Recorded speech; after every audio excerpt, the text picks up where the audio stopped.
Well, after Rory McIlroy's amazing win in the US Open, there have been a lot of comparisons with when Tiger burst onto the scene at the Masters back in '97. So we thought it would be fun to take a look at the two swings and see how they compare.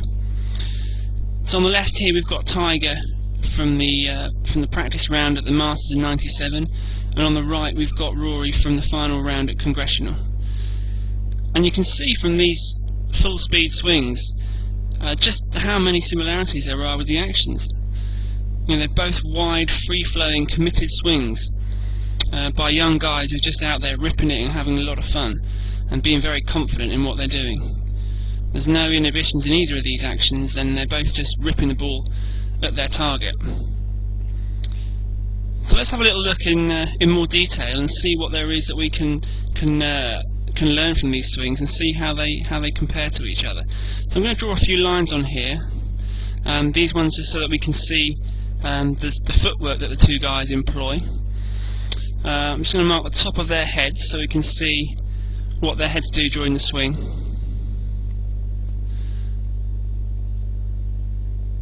And we can see, if we take a look at their setup positions here, there's some similarities there as well. So first of all, both very athletic over the ball here. You can see good angles to their bodies, nice straight backs with both Tiger and Rory here. The arms nice and long and hanging kind of nice and away from the body there, lots of room and freedom with which to swing in both of these address positions.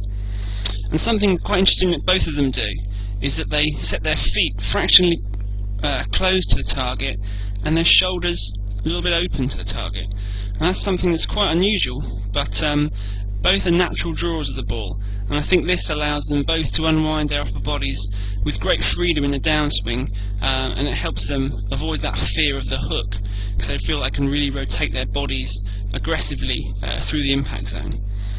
So quite similar setups there, very tall, very athletic address there.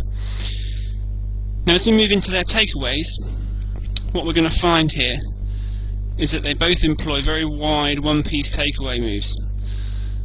You can see at this sort of quarterback position here, both of them got very extended triangles with the arms there. There's very little wrist or arm action in that first move. It's very much a body-oriented takeaway, and that's a feature of their swings. They're both very wide swings. And as we take them up towards the top of the backswing, again you'll see here similar looking positions there. The left arm quite shallow across the body there, the hands not getting too high. And at the top of their respective backswings, I'll just take Tiger up to the top. You can see again the plane of the left arm there is quite similar. It matches up almost to their shoulder plane. So quite a shallow angle there in the left arm at the top, which is quite interesting, and that is one reason why they're both natural drawers of the ball. And another reason is that you can see here, both of them a little bit across the line here at the top of their backswings, both clubs pointing a little bit to the right of where they're aiming. So that's quite interesting as well, that they both adopt that similar position at the top. Tiger's swing a little bit shorter because he employs a little bit less wrist, or did employ a bit less wrist action back in '97. Now, as we start down into the downswing, we're going to see some interesting comparisons in the footwork. At the top there, you can see both leg actions quite similar. Nice flex in the right knee in both cases, and not a huge amount of hip turn. Now, as we start down, you can see, if you look at in fact, let's just pop a couple of extra lines on, or one extra line on Tiger's head here, and that'll just show us the first thing that we want to look at here, which is the way that both these guys compress into the ground as they start down.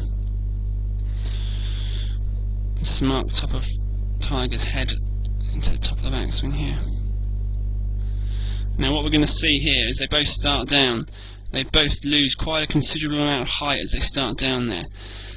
Now there's been a lot of comment about Tiger dipping as he starts down in his downswing, but you can see, you know, number one, he's always done that.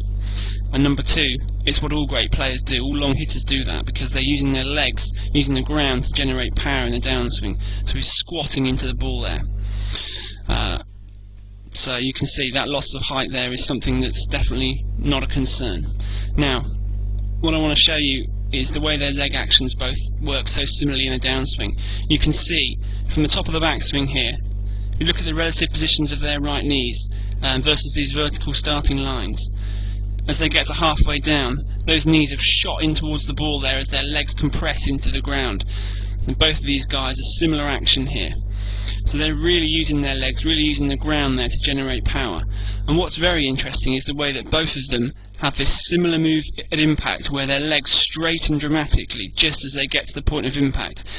Tiger used to talk about snapping his left leg straight at impact for extra power, and it's definitely something that Rory also seems to do as he comes into impact here. Both those legs are straightening in both frames. Very interesting. And you can see as they get to impact there, their right knees both withdraw back to where they started at address. They're not out in front of that line once they get to impact.